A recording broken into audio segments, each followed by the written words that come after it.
Bonjour à tous, bienvenue dans cette nouvelle vidéo sur ma chaîne YouTube et on se retrouve aujourd'hui après ma journée de travail pour vous parler de cet épisode d'Incroyable Talent. Alors, je pense que j'ai jamais été en colère devant un épisode d'Incroyable Talent. Parfois, il y a des numéros où je dis que c'est nul et puis voilà, c'est pas grave, ça passe à autre chose et puis on passe à autre chose. De toute façon, c'est une émission de flux. L'important, c'est l'ensemble qui compte. Là, j'ai noté sur ma tablette des choses incroyables. Incroyables. Alors, parfois je sais, parce que je vous lis dans les commentaires, je lis tous les commentaires et je réponds à beaucoup d'entre vous. Ils me disent, je regarde pas l'émission que tu chroniques, mais par contre j'écoute la review.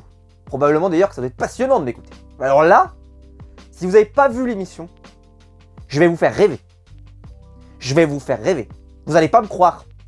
Et donc je vous demande de me croire sur parole, si vous ne l'avez pas vu.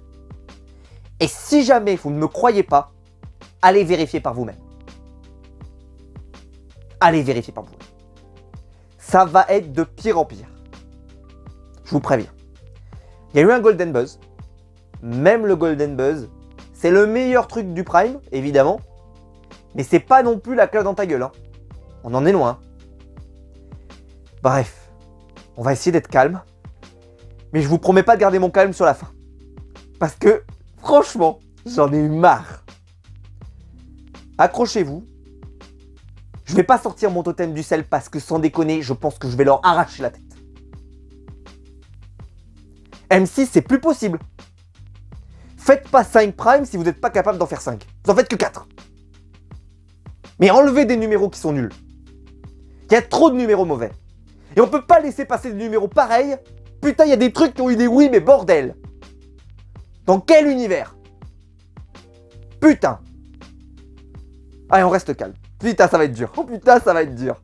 Je sais même pas si je la tourne, cette review, sans déconner. Il n'y a pas moyen qu'elle se passe correctement, cette review. Il n'y a pas moyen. Bon, on y va. On commence. Des motos qui sont sur scène et qui font des loopings. Putain, on le sait, les motos... Moi, c'est pas ma cam. Mais surtout parce que j'ai un ressentiment depuis qu'il y a eu une moto qui a gagné dans Incroyable Talent. Moi perso, maintenant je m'en méfie comme la peste. Comme la peste. Maintenant, bien sûr, c'était quand même assez impressionnant. Comme je vous le disais l'autre fois, au moins ça respecte les critères. C'est-à-dire que ça rentre sur scène et ça pourrait être exposé voilà, à l'époque, dans l'ancienne mouture, au festival Juste pour Rire. Donc là-dessus, je ne critique pas trop. Maintenant, oui, ok, ils ont fait un looping avec une moto, machin et tout. Il y avait un bon gros rock derrière, c'était cool, machin. Mais au prochain Prime, je pense que ça sera pas extraordinaire. Bon, ceci étant, ça a eu un oui, enfin, ça a eu 4 oui, je crois, oui, 4 oui. Mais bon, c'est pas non plus le truc qui me transporte. Et vous le savez, d'accord? Mais si vous avez kiffé, tant mieux, hein. Mais moi, voilà, c'est sympa. Mais au moins, il y avait un bon gros rock derrière, c'était sympa. Ensuite, vous avez une meuf qui jouait de plein d'instruments et qui les faisait retourner en boucle et puis elle se mettait à chanter. Ok. Donc le truc cool déjà, c'est qu'elle enchaîne plusieurs instruments. Elle est capable de jouer plusieurs instruments à la fois. Et moi personnellement, je suis passé complètement à côté. Complètement à côté, ça m'a rien fait. Ça m'a procuré ni d'émotion, ni fait rire, ni intéressé, ni rien du tout. C'est impressionnant, hein, bien sûr, elle sait jouer de 4 instruments. Moi, je sais pas en jouer d'un seul. J'ai fait de la flûte traversière au collège. Je sais toujours pas jouer n'importe quoi avec. Je sais même pas où elle est d'ailleurs. J'ai dû la paumer quelque part. Je sais même pas où elle est. Peu importe. J'ai jamais su jouer d'un instrument de ma vie, hein, je vous le dis tout de suite, donc bravo à elle, effectivement. Mais ça ne m'a rien fait. Probablement que le show de musique n'était pas terrible. Alors c'est une compo originale, hein, évidemment, mais franchement, c'était pas fou, quoi. C'est pas le numéro qui va te transporter, quoi. C'était sympa, bravo à elle. Mais bon, ok, pourquoi pas. Ensuite, c'était le truc qui m'a le plus fait kiffer de la soirée. Attention, accrochez-vous, parce que vous allez vous dire, putain... Qu'est-ce que c'est ce truc-là? Parce que ça veut dire que ça doit être impressionnant. Non, vous allez être déçus. C'est un DJ qui est arrivé et qui a prôné un truc qui a quand même été absolument magnifique. C'est « Ramène le jambon de pays, c'est la raclette partie ». Alors déjà, très belle rime, je dois reconnaître, bravo, félicitations. C'était nul, mais je soutiens. Ouais, je soutiens. Je soutiens ce mouvement politique. Je ne sais pas vers où il va aller. Je ne sais pas quelles sont ses revendications. Je ne sais pas dans quel camp politique ça va se placer sur l'échiquier politique de l'Assemblée nationale. Mais en tout cas, je trouve qu'il y a un propos qui est assez intéressant. Le jambon de pays avec la raclette partie. Je pense qu'il y a un truc à chercher. Il y a un moyen. Il y a un truc intéressant.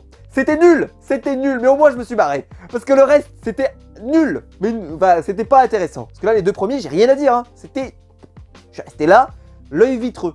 Là, au moins, ça m'a fait rire. C'est déjà pas mal, déjà. Si on rit, déjà, c'est déjà pas mal. Ensuite, il y a une grue avec 4 danseuses. Plus une. Mais alors, c'était tellement mal filmé, on voit que dalle. On ne voit que... Alors, ça avait l'air impressionnant. Mais nous, je trouve que c'était hyper mal filmé pour que ça rende impressionnant. Le jury, je sais même pas ce qu'ils arrivent à voir, tellement c'était haut, j'ai l'impression qu'ils arrivaient rien à voir. Alors je sais pas, ils ont dit oui, ça avait l'air sympa, machin. Et puis là, vu que c'était très beau, il n'y avait pas ce côté danger, on n'avait pas peur pour eux. Bon, ça c'est une question de point de vue, mais c'est vrai, je n'avais pas forcément ce sentiment de peur. Alors c'est aussi parce qu'ils n'avaient pas eu une musique de tension et tout, parce que la peur, ça vient aussi de la tension, hein, on va pas se mentir. Là, il y avait... Je sais pas, c'était... En tout cas, à l'image, ça rendait pas bien. Peut-être que ça rendait mieux dehors, mais à l'image, ça rendait pas bien. Et je me suis ennuyé à mort. Ça avait... C'était... Attention, hein. Bravo à eux, hein. Franchement, mérite, hein. Y a pas de problème, hein. Mais... Voilà, ils ont fait un numéro sur une grue, tout là-haut. Et je trouve qu'à l'image, moi, on s'ennuyait. Terriblement. Et ça fait déjà plein de numéros qu'on s'ennuie, hein. Ensuite, on a un chanteur d'opéra qui arrive. Vous n'allez pas me croire dans ce que je vous dis. Eh ben, on se dit, bon, il va chanter l'opéra, ok, ça va faire plaisir à Marianne James, machin, etc. Mais non, mais pensez-vous, le mec, il casse des briques en réalité. Il est pas chanteur d'opéra, il casse des briques. Et c'était ni drôle, ni bon en plus. C'était parce que, toi, c'était pas assez nul pour que ça soit drôle, et c'était pas assez bon pour que ça soit waouh. Donc c'était ni l'un ni l'autre, donc c'était nul. On s'est fait chier, il commençait à chanter, cac, il cassait son truc. C'était nul, c'était nul. Ensuite, on a un mât avec 3 garçons d'origine indienne. Bon, ok. Ça c'était pas mal, ok. C'est un numéro qu'on a déjà vu. Bon là ils étaient 3, donc forcément c'est vrai que ça fait un peu plus de monde que ce qu'on a pu voir avant. Mais c'est un numéro qu'on a déjà vu, du mât chinois un peu comme ça, enfin voilà. La musique était plutôt bien choisie, globalement c'est un numéro qui n'est pas un échec total. Voilà, ça c'est plutôt pas mal.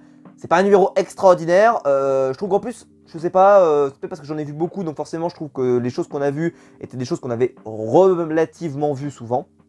Si on regarde Incroyable Talent régulièrement. Ceci étant, voilà, c'était pas un numéro raté. Mais là, il était déjà presque 9h45, quelque chose comme ça. Et donc, c'était déjà très tard.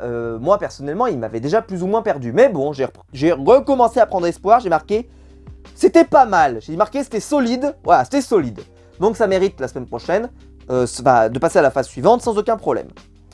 Ensuite, t'as un numéro où il y a une meuf. Enfin, non, je sais plus. Non, c'est un mec d'ailleurs, pardon. Qui a fait des crêpes magiques. Promets sur ma vie qu'il y a un mec qui est venu faire des crêpes et il nous a dit que c'était son incroyable talent. Et comme je vous l'ai dit, c'était ni drôle, ni impressionnant. Donc on s'est ennuyé, c'était horrible, horrible. Donc ennui total, c'était horrible. Derrière on a HL, il y avait des Pop Bomb Boys qui sont arrivés. Alors là ils arrivent les mecs, ils te prennent par les sentiments, on est là pour défendre des valeurs, pour lutter contre la masculinité toxique, etc. Très bien, bravo, bravo, bravo, bravo. Mais bordel que c'était mauvais. Oh là là, c'était mauvais, c'était mauvais. Il n'y avait rien de synchro, c'était pas beau, c'était nul, c'était nul.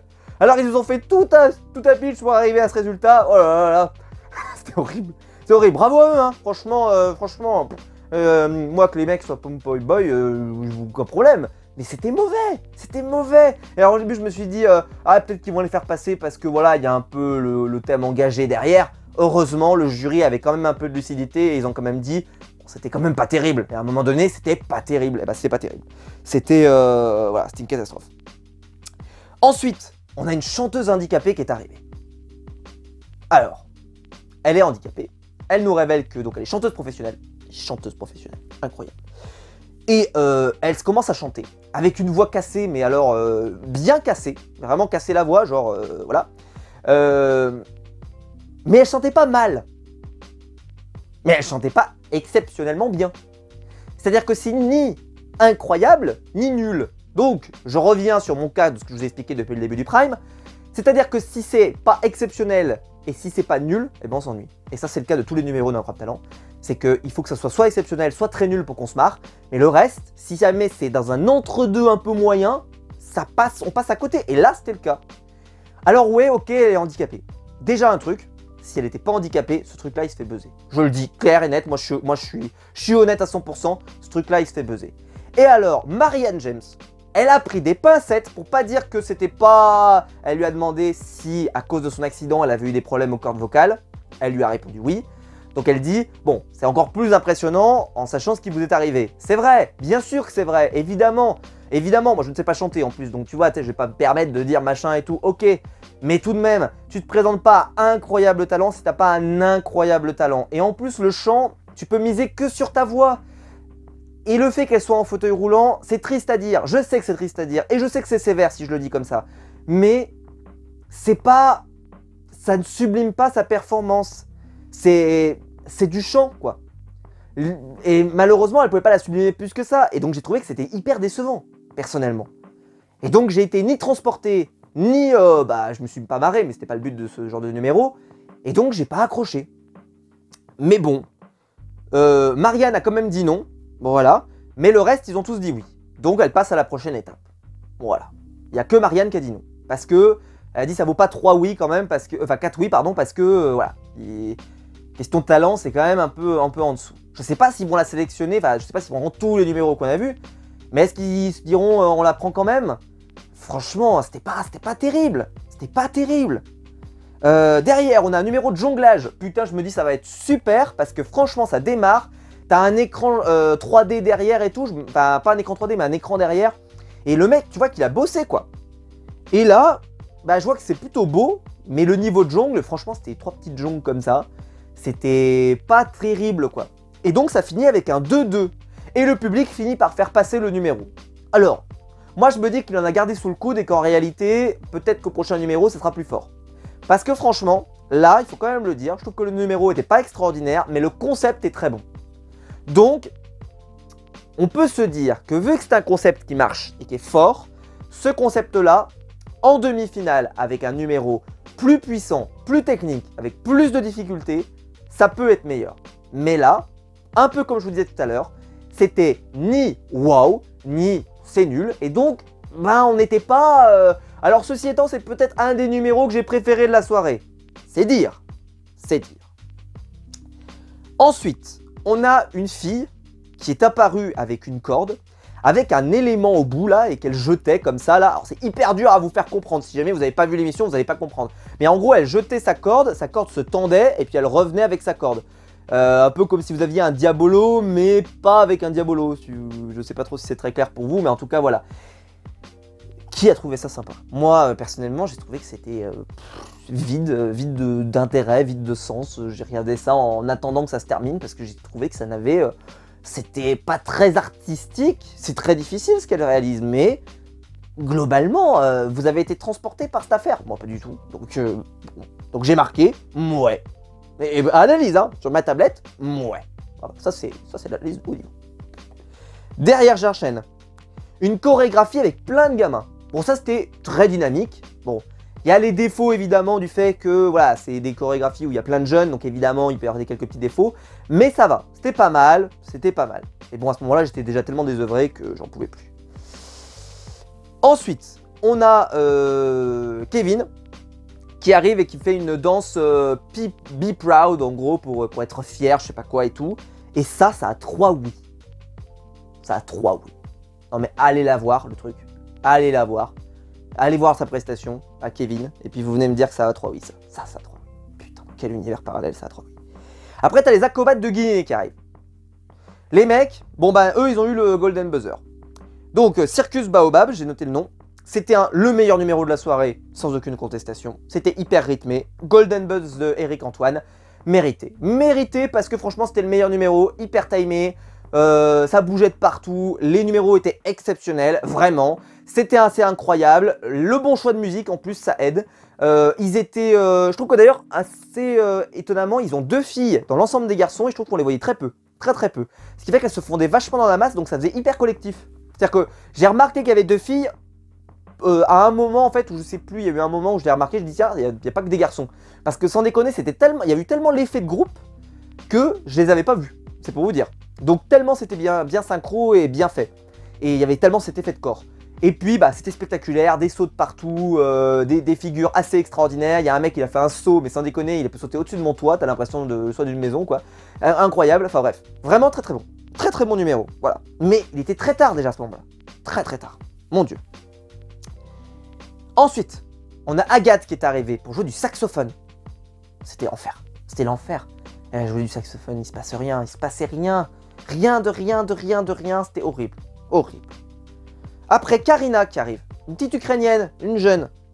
Et alors là, bon, bah, c'est le moment émotion où elle nous raconte les horreurs de la guerre. Elle parle hyper bien français. Ça fait 5 mois qu'elle est là. Elle parle mieux français que des Français. C'est pour dire, je plaisante un tout petit peu, mais franchement, elle était top. Elle était très naturelle et super souriante. Et puis un bon niveau de danse. Mais il était déjà très tard le soir, hein. Là j'en pouvais plus moi déjà. Globalement le numéro était bon. Je me suis demandé d'ailleurs si c'était pas ce numéro là qui aurait dû être Golden Buzz peut-être par un certain côté. Elle était plutôt en forme, ça s'est plutôt bien passé, le jury était plutôt bien accordé, c'était bien. Donc dans son portrait, hein, c'était un portrait très émotion, ils sont revenus sur la guerre en Ukraine, sur les conséquences sur sa ville, que le fait qu'elles aient déménagé. Évidemment ça a ému je pense tout le monde, sauf Florian Philippot évidemment. Et ensuite donc un mec qui se colle des objets qui arrive. Qui se colle des objets sur le visage. Il s'est collé des objets sur le visage. Des assiettes, des machins, des trucs.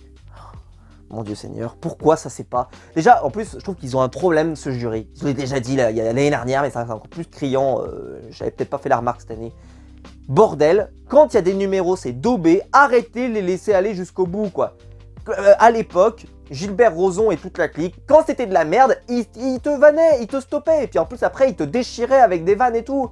Avec Dave, avec machin, ils te déchiraient, les mecs. Là, c'est on les laisse finir, on les laisse aller jusqu'au bout. Parce que bah, si c'est un peu marrant, on les laisse aller. Mais franchement, si c'est daubé, arrêtez-les, quoi. Faut arrêter ça, mais bien plus tôt, quoi. Faut vraiment tout arrêter. Ensuite, on a Sacré Driana qui est arrivé. Un numéro, donc, un peu d'angoisse. Voilà.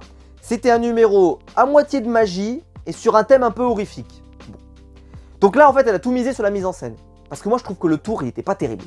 Moi, le tour, je le trouve pas terrible. Alors, on m'a tagué partout pour me demander ce que j'en pensais. On m'a dit que dans les autres versions des autres pays qu'elle a fait, à ce qui paraît, ça rend mieux. Alors, moi, je veux bien vous croire que ça rend mieux, mais franchement, si c'est le même tour, c'est pas non plus le tour de l'année, quoi. Faut pas déconner. Elle a bien misé sur l'ambiance, elle a fait un truc cool, mais c'est pas le tour de l'année. C'est pas le truc qui va faire toutes les télés de la planète. Probablement que ça l'a fait, parce qu'il y a l'ambiance, parce qu'en plus, bon, moi, elle m'a fait kiffer parce qu'il y avait la musique de Saw, et évidemment, j'adore la musique de Saw, mais voilà, c'était pas non plus... Enfin, tu vois, par exemple, je sais pas, en plus, j'ai l'impression qu'elle a foré son truc de dé, en plus, à vérifier, parce que c'est très bizarre, elle dit, il y aura un truc de dé, puis j'ai l'impression qu'elle jette, elle se rend compte que c'est pas les bons dés, elle reprend, je sais pas, j'ai pas trop compris, je sais pas si c'était prévu, mais t'as l'impression qu'il y avait un moment de flou, où, tu vois, les dés, j'ai l'impression qu'elle soulève, elle s'attend à que les dés soient montrés avec les 6, 6, 6, et en réalité, bah non. Bon, la carte change, c'est pas mal. Voilà, le numéro, il est bien construit. En plus, elle parle pas, il y a une ambiance, c'est vraiment un truc qui se passe. Mais pareil, je pense qu'aussi, il y a eu un problème, c'est que le jury, il a cassé l'ambiance. Parce que Eric Antoine, il a fait des vannes. Hélène Ségara, elle s'est mise à faire des vannes. Et je sais pas si dans les versions américaines, pareil, est-ce qu'ils ont fait des vannes ou est-ce qu'ils ont pris ça vraiment serious business? Parce que très probablement que ce qui a joué aussi dans l'atmosphère, c'est que quand vous... Par exemple, je sais pas, ils auraient peut-être dû... plonger plus ta salle dans la pénombre, peut-être, pour créer une ambiance encore plus mortifère, j'en sais rien. Parce que là, le jury, t'avais vraiment l'impression qu'il n'était pas hyper angoissé, quoi. Ouais, ok, c'était impressionnant, mais ils sont quand même mis à se faire des vannes. Et donc l'ambiance, elle prenait pas tant que ça. Et même pour nous, le téléspectateur, je trouvais pas non plus que c'était si angoissant que ça. Puis elle retourne s'asseoir, il y avait la poupée, la machin. Moi, au début, je me suis dit, c'est qu'il va se passer un truc avec la poupée. Et bah non, il y avait même pas de conclusion, ça retourne de s'asseoir et puis elle s'arrête. Je sais pas, moi je me suis dit peut-être que derrière la poupée, tu vois, il y aurait une impression de la carte derrière ou j'en sais rien, enfin une connerie. Mais non, même pas, il n'y avait pas... la conclusion était presque décevante. Alors vous savez qu'il y a dans la magie en plus, donc j'ai hâte de la revoir évidemment parce que je pense que elle a un niveau qui doit être certain, et puis voilà, elle a un univers, et puis ça se voit que c'est très créatif, et puis moi j'aime la magie, donc évidemment que j'en redemande. Mais très clairement, en plus on était très tard, donc pour moi le Prime il était déjà flingué parce que les prestations d'avant étaient pourries. Mais j'ai pas trouvé que c'était si extraordinaire que ça. Je peux comprendre, évidemment, que ça ait marqué dans d'autres pays. Peut-être que c'était mieux vendu, peut-être que le jury a joué mieux le jeu, c'est possible aussi. Et peut-être qu'aussi, bah, j'ai trouvé que le numéro, en tout cas le tour, pardon, était moins fort. Peut-être parce que voilà, on en a vu beaucoup des tours de magie à Incroyable Talent, parce qu'en France on en met quand même pas mal. et qu'on a eu la chance d'avoir ces dernières années des numéros de magie qui étaient quand même plutôt très impressionnants, celui-ci il était quand même beaucoup moins. Mais elle a misé sur sa mise en scène. Je peux pas lui reprocher, tu vois. Je veux dire, elle a misé sur sa mise en scène. Donc là-dessus, c'est pour ça que je pense que ça lui a été préjudiciable à elle que la mise en scène ait été un peu perturbée par peut-être l'ambiance qui s'est dégagée. Ok. Et là, on termine avec le clou du spectacle. Le coup du spectacle. Karine Le Marchand arrive. Alors Karine Le Marchand, bon, elle a essayé d'être un peu sympa pendant le prime, elle a fait 2-3 bricoles, etc. Bon, on l'occupe, mais elle s'occupe un petit peu. Elle essaie de faire des efforts, je trouve qu'elle en fait un peu plus depuis quelques temps. Avec son assistant, là, elle s'amuse un peu. Je sais pas si c'est parce qu'elle s'est rendue compte qu'elle foutait rien, donc elle s'est dit, tiens, je vais faire un truc un peu avec mon assistant, je vais me marrer un peu. On l'avait vu la semaine dernière, là, elle recommence un peu. Parce que très clairement, je pense qu'elle s'ennuie peut-être parfois. Voilà, ça doit être l'explication, parce que j'ai trouvé qu'au tout début, on la voyait absolument pas. Bref. Et là arrive une femme, enfin d'abord il y a un long portrait. Long portrait. Et alors là, bon, deux chances. D'habitude, quand tu as un long portrait, soit c'est plutôt bon signe, normalement, soit c'est que tu vas faire le guignol. Si t'as ni l'un ni l'autre, t'as pas de portrait. Voilà. Si t'as un gros portrait, c'est que tu vas faire un excellent numéro. Et si t'as un gros portrait, mais que t'as un guignol, normalement, c'est que t'as un guignol. Voilà. Mais là, je vois Karine qui arrive. Et elle nous dit, avant que la fille débarque, elle nous dit oui, le numéro qui va suivre ne peut pas être vu par des enfants. Nous allons donc leur demander de quitter la salle. Si vous avez moins de 18 ans, vous quittez la salle. Ok. Et là, je vois, et je constate tout de suite, et là, je dis, il y a un traquenard. Je vois que Karine Le Marchand, elle s'installe à la table du jury. Et là, je dis, ça sent pas bon. Ça sent pas bon. Ça sent pas bon. Pourquoi? Parce que je pense que si c'était un mec, parce que le genre de numéro où ils font sortir les gamins, on les connaît, c'est le fakir qui se transperce de part en part et ça s'aide même pas. On connaît. Donc, je me suis dit, c'est certainement un fakir qui va débarquer. Bon bah c'était une fille. Bon, une fille peut être un fakir, pourquoi pas, hein. Bonne poire que j'étais, putain bonne poire que j'étais. Parce que je me suis dit, ah bah tiens, elle va nous faire quoi comme numéro? Est-ce que ça va être les aiguilles? Est-ce que c'est, je sais pas, elle se transperce la peau? Est-ce que machin? Est-ce que, je sais pas, elle se brûle une partie du corps? Est-ce que c'est une épée qui passe à travers sa gorge ou je ne sais quoi? Voilà, je me suis dit, on va voir. Mais, vu que Karine était restée, et que je crois que ce genre de numéro, d'habitude, elle reste pas, elle reste en coulisses, je me suis dit, non, c'est pas bon signe. Non, c'est pas bon signe. Il va se passer un autre truc. Et puis en plus, elle nous l'a vendu en disant, le prochain numéro est exceptionnel. Et là, je ne sais pas pourquoi, j'aurais dû me méfier. Mais, je me suis dit, bon, s'ils nous disent ça, est-ce que c'est que, je sais pas, on est tard dans la soirée, ils veulent pas qu'on s'endorme et tout. Et puis là, le numéro débarque. Promets que c'est vrai. Elle se retourne, elle met ses deux pieds sur la chaise et elle met la flûte dans son orifice personnel et elle se met à faire de la flûte avec ses pets de vagin.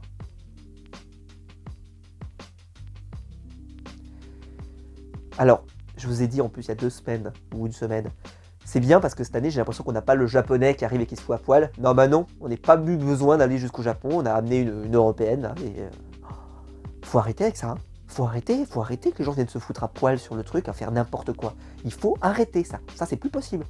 C'est plus possible, bordel de merde. C'est quoi cette merde? Ça sans déconner. Les mecs, alors je vous le dis tout de suite, le jury ils étaient morts de rire. Le public, il y en avait un, il était en pleurs. En pleurs. Moi, je n'ai pas ri. Je n'ai pas ri, hein. Et je suis bon public, hein. Mais je n'ai pas ri. Et d'habitude, le rire des gens, moi, ça entraîne mon rire.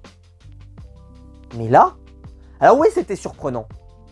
Mais le truc, c'est que j'ai trouvé ça ridicule. Et comme je vous l'avais expliqué avec l'autre qui se foutait à poil et tout, pareil. Le jury était mort de rire avec l'autre qui se foutait à poil, le japonais. Là, c'était nul. C'était atterrant. Donc ils se sont dit peut-être que ce sera le dernier numéro et que ça va un peu machin. Mais c'était nul. Donc elle s'est foutue à poil. Et alors? J'ai envie de dire, vous en avez jamais vu des femmes à poil? Non, je vais pas dire ça, mais bon bordel, quoi. C'était nul. C'était nul. Et c'était même pas drôle en plus. Alors Karine, elle était morte de rire, les autres, ils étaient morts de rire, tout le monde était mort de rire. Vous avez ri, vous? Moi, j'ai pas ri, moi. J'ai pas ri du tout. C'était... Oh. Et peut-être parce que aussi, voilà, je suis un peu vacciné de ce genre de numéro, où les mecs se foutent à poil, où les gens se foutent à poil pour des raisons qu'on comprend pas vraiment, etc.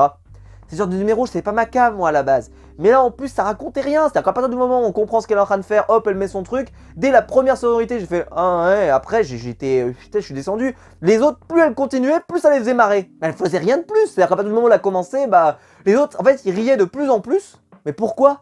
C'était pas plus drôle par la suite. En plus, alors nous, on avait un énorme smiley sur la zone ciblée, si vous voyez ce que je veux dire. Et franchement, le bot YouTube là, franchement, je fais de mon mieux, s'il te plaît. Je fais de mon mieux. Je peux pas faire de mon... Franchement, s'il te plaît. Hein, merci. Voilà, il protégeait quand même bien la zone. Prévue à cet effet, si on peut le dire ainsi, ou non prévue à cet effet. Et donc ce qui fait que nous, bah, c'était juste une femme qui faisait le poirier, et puis t'avais des sons qui sortaient de sa flûte, quoi.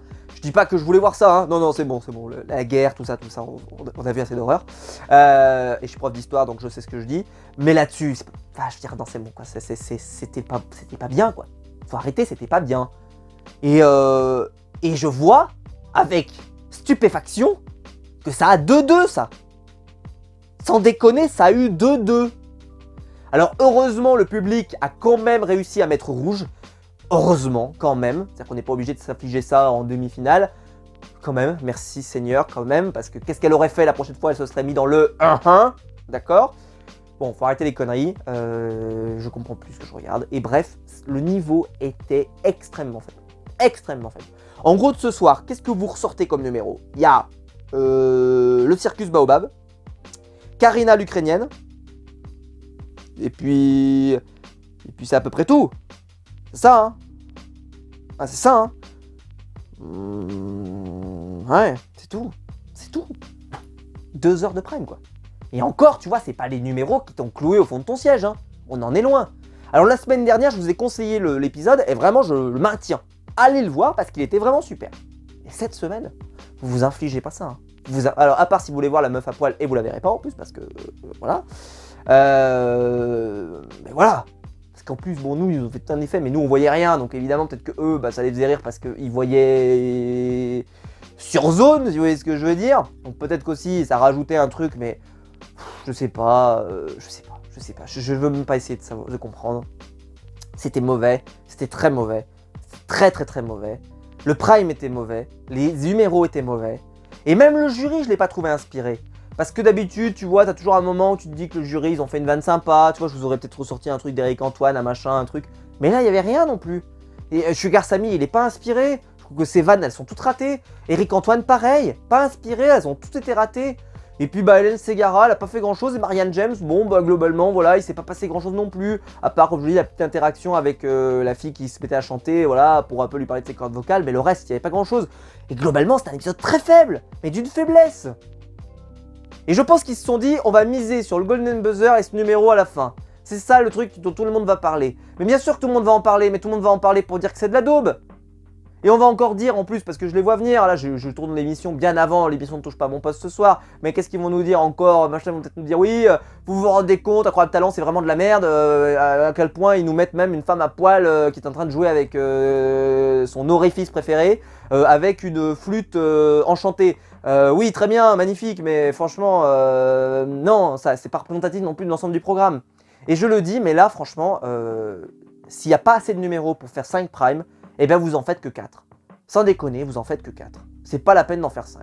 Vous mettez 2 Golden Buzz dans le même épisode, en plus ça rendra le côté un peu, le deuxième Golden Buzz peut arriver à n'importe quel moment, dans un seul épisode. Mais là, il y a plein d'épisodes qui ne devraient pas être diffusés à la télé, ou alors qui devraient être diffusés, mais comme ils font parfois, c'est-à-dire où ils diffusent juste 30 secondes du truc, il est buzzé, ou ils lui disent juste ok, bon c'était sympathique, mais sans plus. Parce que là, voilà, les numéros, franchement, il y avait beaucoup des numéros de ce soir qui mériteraient pas d'être diffusés en entier, quoi. Et surtout, bah, il faudrait les arrêter beaucoup plus tôt, il faudrait les buzzer, il faudrait. Enfin, non, ça va pas du tout, quoi. Ça va pas du tout. Et non, c'était une catastrophe, quoi. C'était une catastrophe. Un très mauvais épisode pour moi, en tout cas. Il y avait très peu de choses à en retirer et je me suis pas du tout diverti, je me suis profondément ennuyé, j'ai failli m'endormir 3 fois, c'est quand même pas bon signe. Voilà, non franchement, vous infligez pas ça, regardez autre chose, passez votre moment, voilà, si vous avez un autre truc à regarder à la télé, regardez autre chose parce que là c'était pas bon du tout. Le rattrapez pas en replay et si jamais vous voulez vraiment le rattrapez à la limite la troupe de Guinée qui était plutôt cool, le Circus Baobab, voilà, c'était plutôt cool. Parce que franchement, voilà, c'était le seul numéro qui mérite véritablement votre coup d'œil. Puis si vous voulez voir la femme à poil, amusez-vous, machin. Mais vous allez être déçus, hein, parce que, voilà, on voyait rien, nous, parce que c'était la zone qui était mise à l'air libre. Mais vu que nous on avait un énorme smiley à l'endroit, c'était nul. Nul. Je sais, en plus je sais qu'Anto du Rire, ce film, j'aimerais bien savoir, n'hésitez pas à aller voir sur sa chaîne YouTube que je vous recommande, allez voir, j'aimerais bien savoir s'il s'est marré devant ce truc là. S'il s'est marré devant ce truc là, putain. Déjà, est-ce qu'il s'est marré devant un truc déjà? Juste question déjà, bonne question. Mais s'il s'est marré devant un truc, je veux savoir comment il fait, parce que franchement c'était atterrant, c'était nul. Mais surtout les derniers numéros, mais bref. Voilà. Ça va vous? Moi ça va. Putain. Et je m'inquiète, hein, parce que vu ce qu'ils font passer en ce moment, j'espère que la demi-finale sera quand même d'un niveau à peu près satisfaisant, parce que là ils font passer beaucoup de trucs. Puisque, bah voilà, il y a des numéros qui vont directement en finale, donc ça veut dire que c'est pas ces numéros-là qu'on verra en demi. Bah putain, les demi, elles vont être... Voilà, quoi. Enfin bon. En tout cas, j'espère que la vidéo vous a plu. Malgré tout. Si jamais vous n'êtes pas d'accord avec moi, et que l'un de ces numéros vous a semblé être le meilleur numéro depuis l'invention du feu, écrivez-le moi en commentaire, je vais vous lire avec intention, mais alors vraiment, justifiez-moi ça avec des arguments avec une argumentation de qualité. Parce que sans déconner, il n'y avait aucun de ces trucs-là qui... Déjà, est-ce que vous voyez un de ces trucs-là en train de gagner l'émission? Question qui aura certainement la réponse non, et on est bien d'accord. Et le reste, voilà. Si la vidéo vous a plu, vous pouvez la liker, vous abonner, vous pouvez la partager sur les réseaux sociaux. Et il y a le bouton rejoindre. Et alors là, franchement, n'hésitez pas à rejoindre pour soutenir ces vidéos, parce que clairement, c'est pas facile à les faire. Parce que là, franchement, quand j'ai pris ma tablette au début, je me suis dit, mais est-ce que je vais vraiment réussir à faire une vidéo intéressante? Parce que tous les numéros, j'avais rien à dire. Soit ils étaient daubés, soit il y avait rien de rien, soit c'était pas assez impressionnant pour vous dire, waouh, c'était vraiment une dinguerie, quoi. Donc, c'est dur, quoi. C'est dur, quoi. Enfin bon. Voilà, en tout cas, je vous attends en commentaire. Je vous attends sur ma chaîne YouTube, voilà, pour d'autres vidéos très prochainement. Et quant à nous, on se retrouve très vite, en tout cas, pour plein de vidéos. Ciao!